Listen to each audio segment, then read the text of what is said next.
bukan budaya orang beriman, dan itu mengagungkan sesuatu yang tidak ada hubungannya dengan agama kita.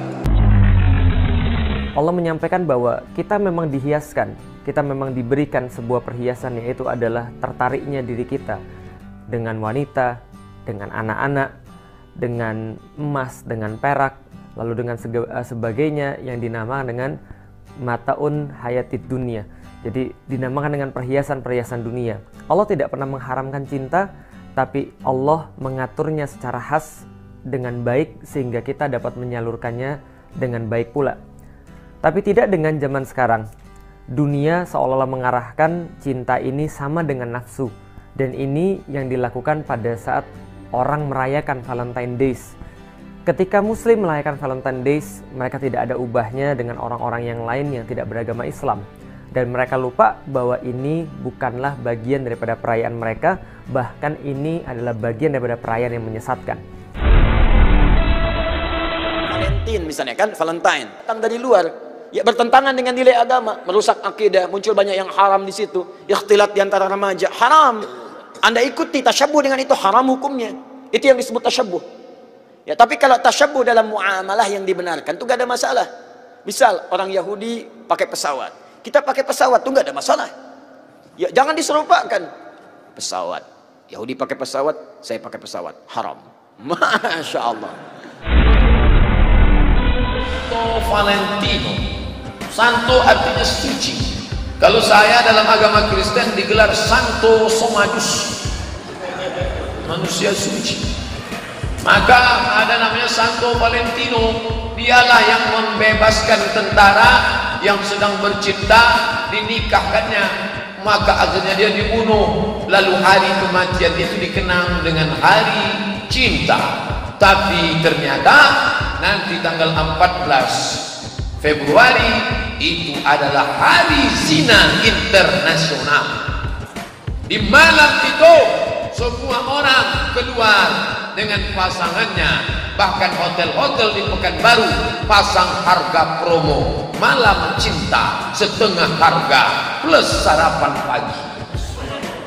Hati-hati, jaga. Makanya nanti malam 14 itu buat pengajian di masjid-masjid, pengajian menolak kemungkaran. Tapi jangan buat malam ini pengajian kita tentang mengenang Valentino, jangan. Hari kasih sayang, hari cinta, kata mereka. Apa yang mereka lakukan pada hari itu?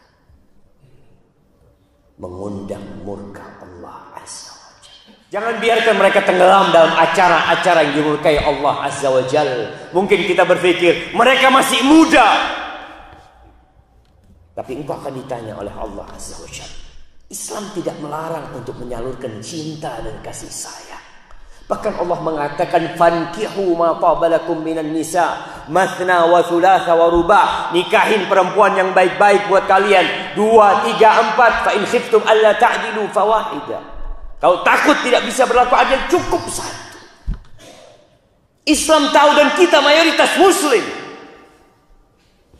Kita tahu dengan aturan agama kita. Dan Nabi SAW mengatakan, ya ma'syarasy syabab, man istata'a minkumul ba'a falyatazawwaj. Wahai kaulah muda yang mampu menikah, segera menikah. Fa innahu aghaddu lil basar wa ahsan lil farj. Karena pernikahan itu akan membuat kalian menjaga pandangan kalian dan menjaga kemaluan kalian. Kata Nabi SAW dalam hadis, irhamu man fil ardi yarhamkum man fis sama. Hadis sahih, ya. Kasihanilah, berkasih sayanglah, ya. Saling kasihanlah, mengasihilah, ya. Semua yang, ya, di muka bumi, maka Allah yang di langit akan mengasihi kalian. Jadi memang kita disuruh berkasih sayang. Kemudian juga Nabi SAW memberikan contoh tentang masalah itu. Beliau berkasih sayang dengan makhluknya Allah, kecuali memang yang menyerang kaum muslimin, yang membentuk pasukan, memang sengaja mengejek, itu baru diberikan hukuman. Kalau tidak, Nabi SAW berteman dengan pendeta Yahudi, Nabi SAW berinteraksi dengan orang-orang musyrik, gitu kan? Jadi itu tidak ada larangan sebenarnya di situ. Tapi kita memang disuruh ya berkasih sayang di antara kita. Ada hadis Nabi SAW juga yang berbunyi, tahadu tahabu. Saling memberikan hadiah lah, maka kalian akan saling mencintai. Kita nggak butuh hari Valentine untuk saling memberikan hadiah. Setiap saat kata Nabi SAW saling memberikan hadiah lah, pasti kan akan saling mencintai. Ya, kita diperintahkan masalah itu, gitu kan? Jadi jangan kaum muslimin terkurung ya mengikuti kaum. Ya, tadi hadis yang diangkat, man tasyabaha biqaumin fahuwa minhum. Siapa yang menyerupai satu kaum maka dia termasuk golongan kaum itu. Apakah yang dimaksud di sini fahuwa minhum, dia termasuk dari golongan itu, termasuk murtad?